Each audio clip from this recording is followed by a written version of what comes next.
I'm Mary Berry, and in this series I'll be celebrating the very best of my everyday cooking.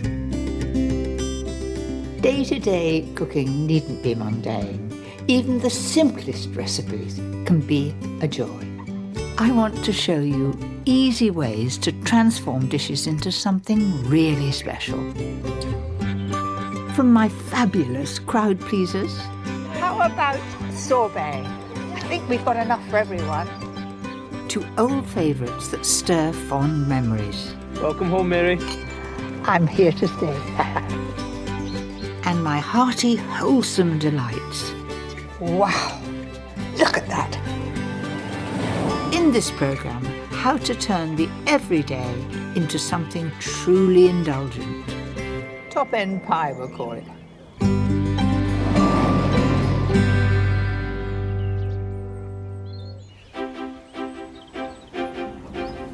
We all have times when we want to spoil ourselves. Come on, my man, let's get going. Break off. Break off. All right.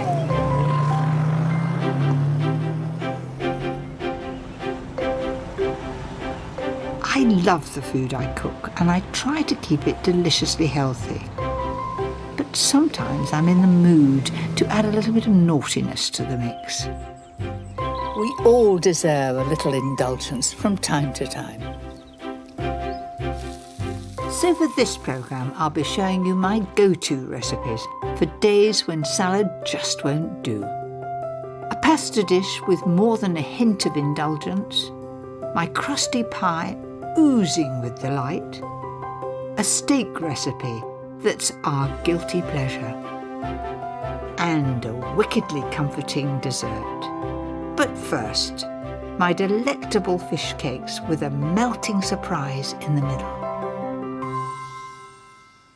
This is a recipe I think you'll love and you'll come back and do again and again. It does take time, a little bit more than the normal fish cake, but gosh, it's worth it. Start off with a nice fillet of smoked haddock. Over like that, and just pinch it. Imagine it's a Cornish pasty. In that goes at 180, and it will take about 15 minutes or so. While that cooks, I'll show you what sets these apart. Now this is where these fish cakes are different, because I'm going to do a runny sauce filling in the middle. The base of this rich sauce is a roux. Remember, equal quantities of butter and flour. My top tip here is what you do with the milk. I find adding hot milk means that you get a much smoother sauce, so little by little.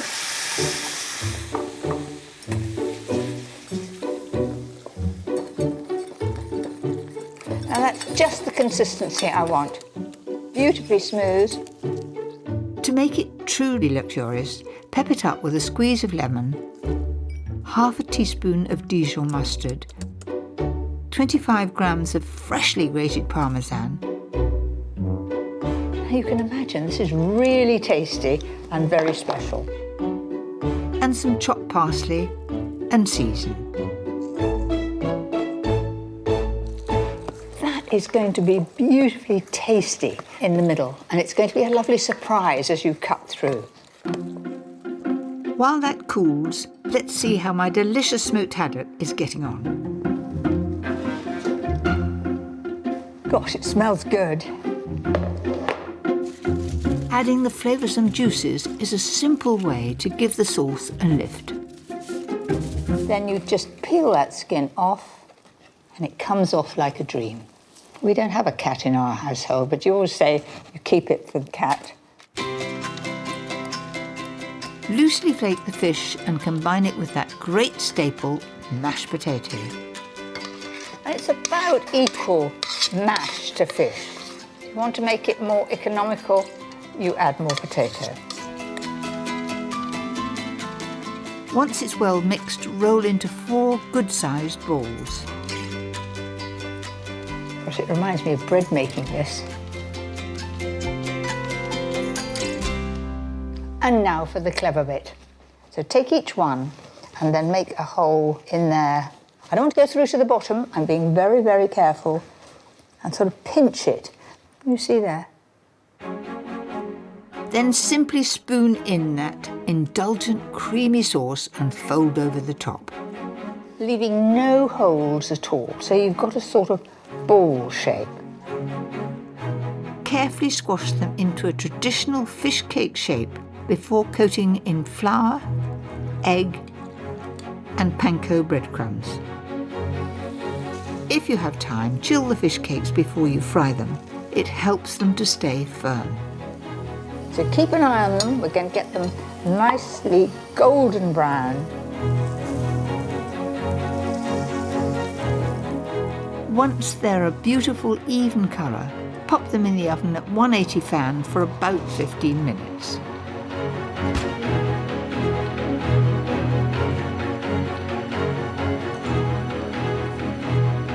And now for the moment of truth. Oh, look at that. It's got a beautiful, soft, mellow sauce in the middle. That's a far cry from the basic fish cake, perfect for an everyday supper.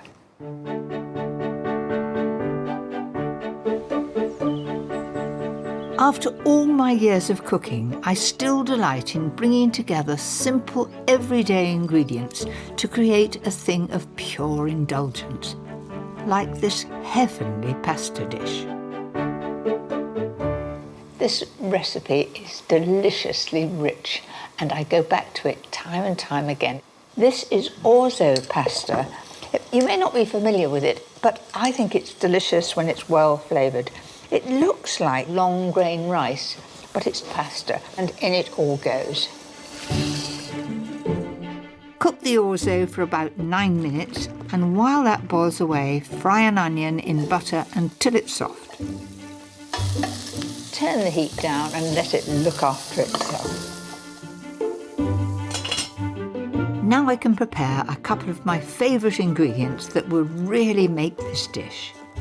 2 fat cloves of garlic and lemon zest. I've got a lemon tree that I'm growing, I have to say, without too much success. I bring it inside in the winter, I feed it, but this year there are no lemons on it. I'll have to try harder next year. 4 minutes before the orzo is cooked, in go 200 grams of petit pois and frozen baby broad beans. Shell them if you've got time. Right, the onion is doing well. If it's taken a little bit of colour, that's fine. Then I'm going to add to that the garlic. The pasta is ready. I'm just going to drain that. Tip that straight in. For depth of flavour, I need 50 grams of parmesan.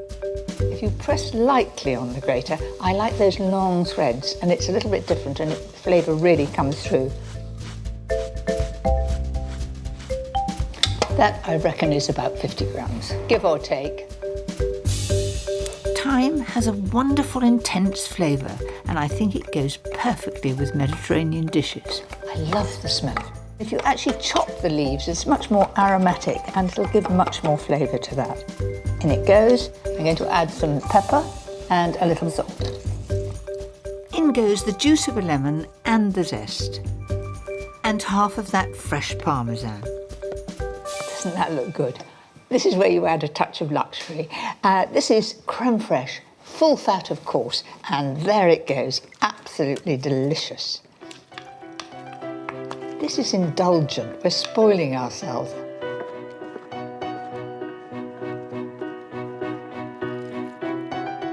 Sprinkle over the rest of the parmesan, and to give it that final richness, a handful of toasted pine nuts. Well, I, for one, can't wait to get stuck in. A great family dish, but it's a little bit naughty and nice.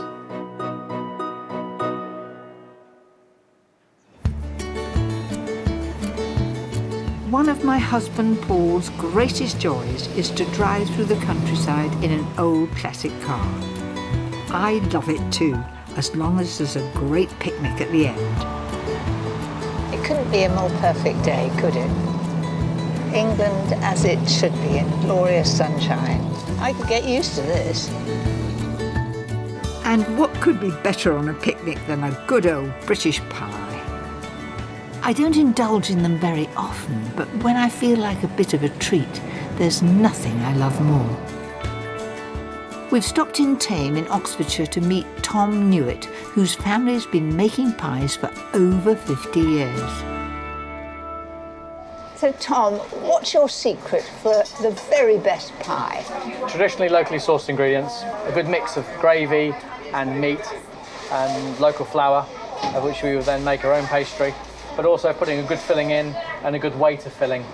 You've got every size, every flavour. Well, thank you, Mary. Yes, we also have some very unusual ones which are named after my children. For Charlotte, we did a sausage and bean pie with mash, which was her favourite as a child. Do try that. It certainly looks good.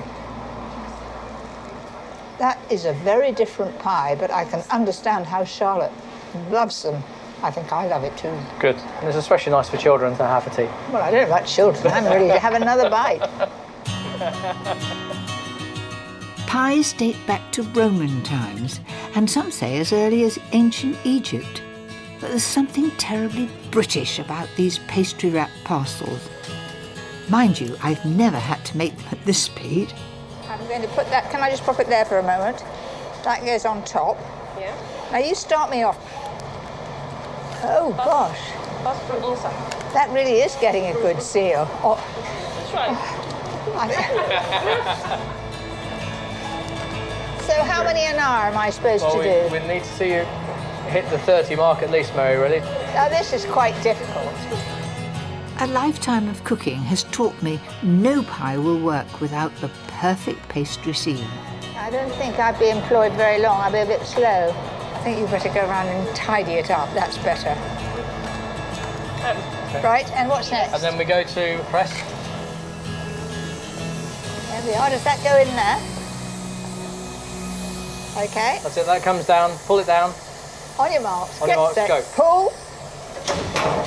and then release. There we are. And it's done a good trimming job. Well, I think as you've made that one, Mary, I think you need to take that one home. Well, I think it's quite a beauty. It's very nice. With a steak pie for supper and a couple of Scotch pies for lunch, it's time to go in search of that idyllic picnic spot. Very good idea to stop here. You ready for a pie? Absolutely cram jam full of meat. Very nice. Smells perfect. There we are. Best of British. Come on, have a Well, try. that's very kind. Thank you very much. It's very nice. This is the top end of the market. Top end pie, we'll call it. When it comes to a pie, we all have our own favourite. Mine uses simple ingredients with spectacular results.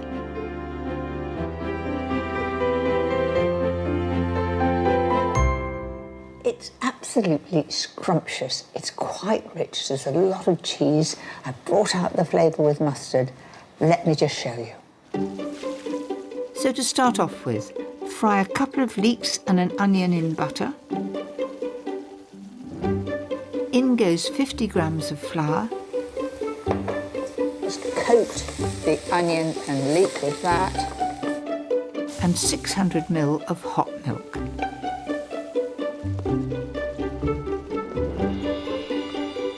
It should be the sort of consistency that it coats the back of a spoon. What lifts this pie out of the ordinary is the cheese, so don't hold back. 50 grams of mature cheddar and the same of Parmesan. So you see, a little bit naughty and very rich, but jolly good. Add some finely chopped thyme and season well. The cheese will be quite salty, so you don't need too much. And you know how I love mustard with cheese. I'm using French Dijon mustard, so in that goes.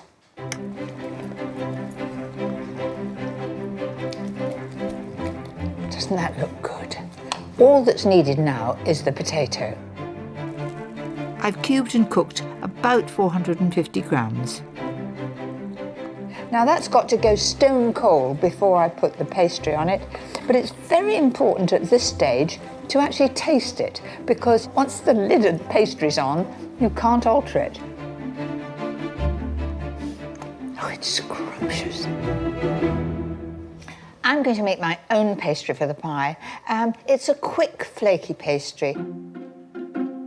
I'm going to show you how to make perfect flaky pastry every time. The trick is to make sure the fat is as cold as it can be. So to 350 grams of flour, grate in 125 grams of cold lard. And because it's so cold, it isn't getting all over me, and it makes good pastry. And then exactly the same with very cold butter. Grating the fat helps to ensure a really good result. And I'll need about 150 ml of cold water.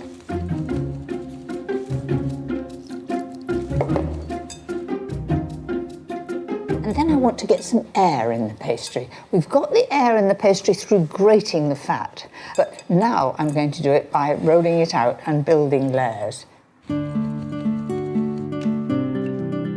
We want a lovely, light pastry, so the more air you can get in, the better. Now I'm trapping the air in by pressing the two ends, like that, and then like that. A little bit wider. Take the end again, fold it over, turn it round, and do that 2 more times. Once you've finished, wrap it up and chill in the fridge for at least half an hour.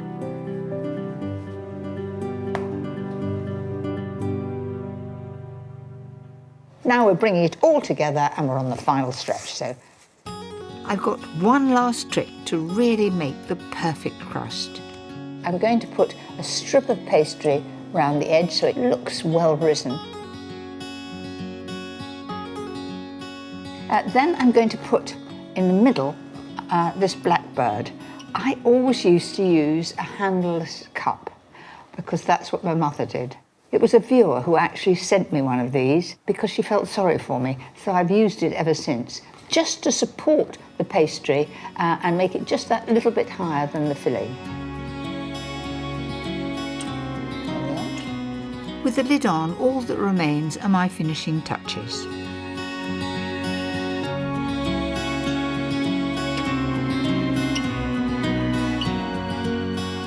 Bake in the oven at 200 fan for about 40 minutes.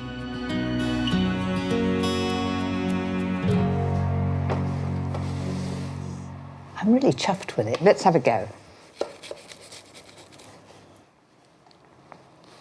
Oh, doesn't that look tempting? Whoops. I like to serve it with a few beans. And yes, they've got a little bit of butter on top too. There we are. The smell is wonderful. I can't wait to try.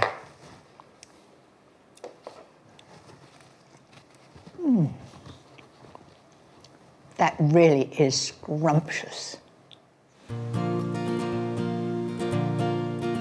Paul spent most of his working life in antiques, and it's a passion we both share. When we have time, there's nothing we enjoy more than looking for that little something to add to our collection.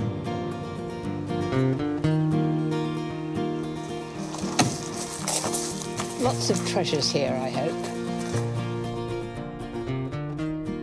Oh, looking round, Paul, this is meat and drink to me. You've got a pair of these, don't you love them? Yes. Big and bold. Paul's particular interests have always been books and art, and of course sport. Even when it comes to antiques, my passion never strays too far from the kitchen. Oh, there's some nice glass here. Look at these dear little cups. I think they were called custard cups. You know, for something like Caledonian cream or posset. Doesn't hold very much, does it? Well, that's a good thing when it's very, very rich and creamy. Yeah. We'll be up these stairs.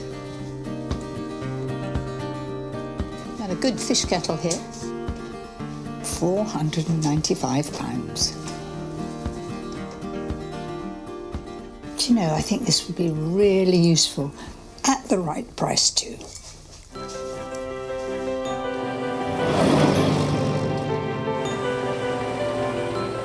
After a day of treats, what better way to end than a memorable supper?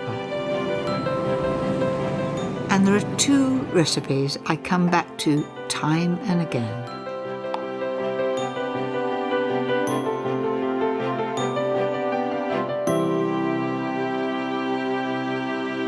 On Saturday night, when it's just Paul and me, I like to do something special. I've got fillet steak here. Now this is beautifully marbled. That means that it's going to be full of flavour. A good tip is to flatten the steak first.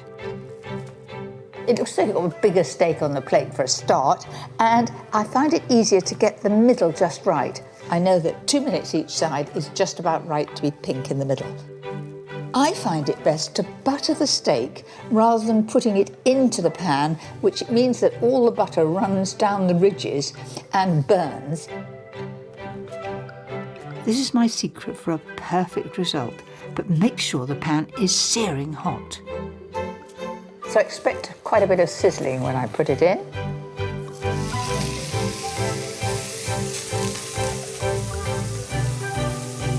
Just before 2 minutes are up, repeat the trick with the butter.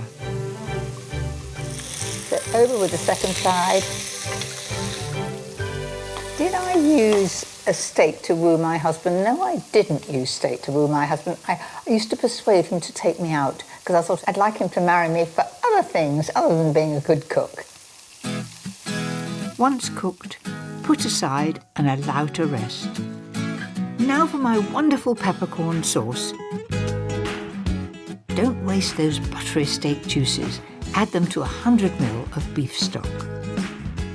Turn that on and let it just reduce. To make this sauce truly scrumptious, into the stock goes half a grated clove of garlic, a tablespoon of Dijon mustard, and 1 of Worcester sauce. This makes it really piquant. And for a bit of naughtiness, 2 tablespoonfuls of brandy. I'm not going to do any of that flambe lark because I'm bound on a Saturday night to catch the kitchen on fire because I've usually had a glass of wine in my hand. We'll just not do any of that.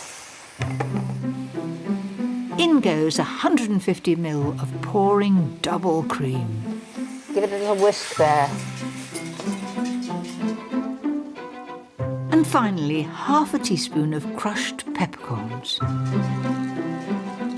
Of all the sauces to serve with steak, peppercorn is my absolute favourite.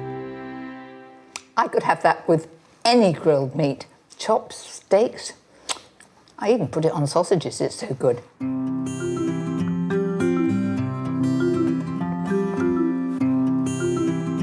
That's just how I like it.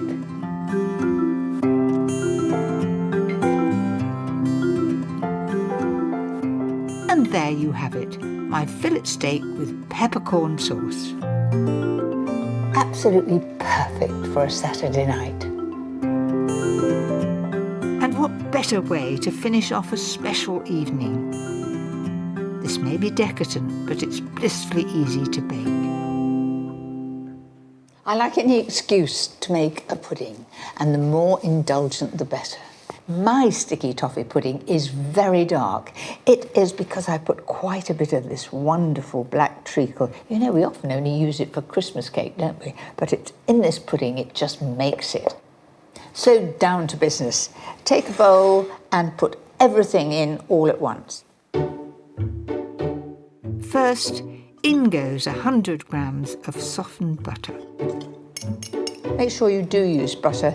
Don't attempt to use anything low-fat. What's the point when you're having a very rich pudding? 175 grams of light muscovado sugar. Couple of eggs.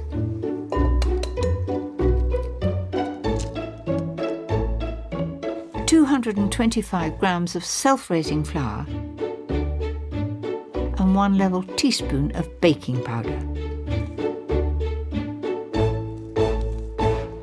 This is an important part of the recipe. If you put too much, it'll rise up and fall down again. And 1 teaspoon of bicarbonate of soda, in like that. Next, that gorgeous black treacle. Isn't it a wonderful shine on it? You need 275 ml of milk, but start off with a good splash. If you haven't got a mixer, you'll have to cream the butter and sugar to start with and then add all the other ingredients. Add the rest of the milk and continue mixing for about 30 seconds. That's done. Does have a slightly curdled look about it. That doesn't matter one bit. It bakes beautifully. Pour that rich mixture into a well-greased baking dish. It's already very tempting. Push that towards the edges. Oh dear, I seem to have just left a bit on the side. That goes in the oven at 160 fan for about 35 minutes.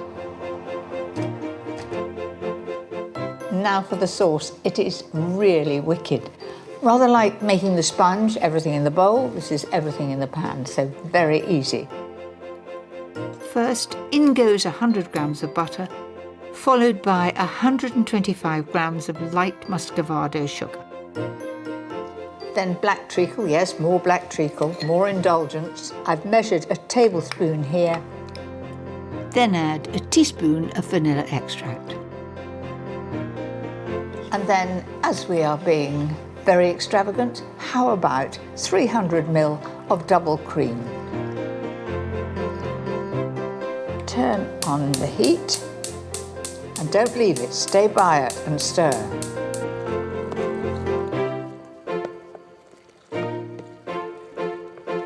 Oh, it's a really lovely smell coming up. So half of that will go over the pudding and half of it will go in my newfound jug. I really love this. It's well balanced. It was quite a find.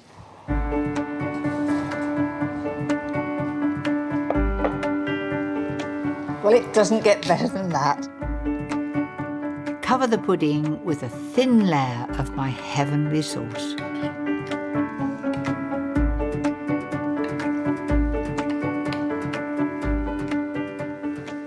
How about that then? Doesn't that look wonderful? Oh, I'll catch the sauce there.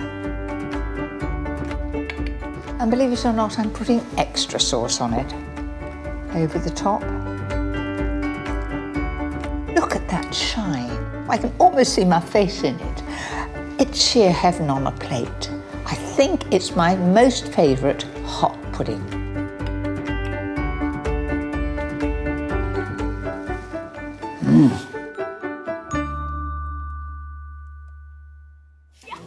Next time, You don't have to get that wet. my everyday dishes to delight the people who eat my food the most. My family. Not bad, is it? Very, very good.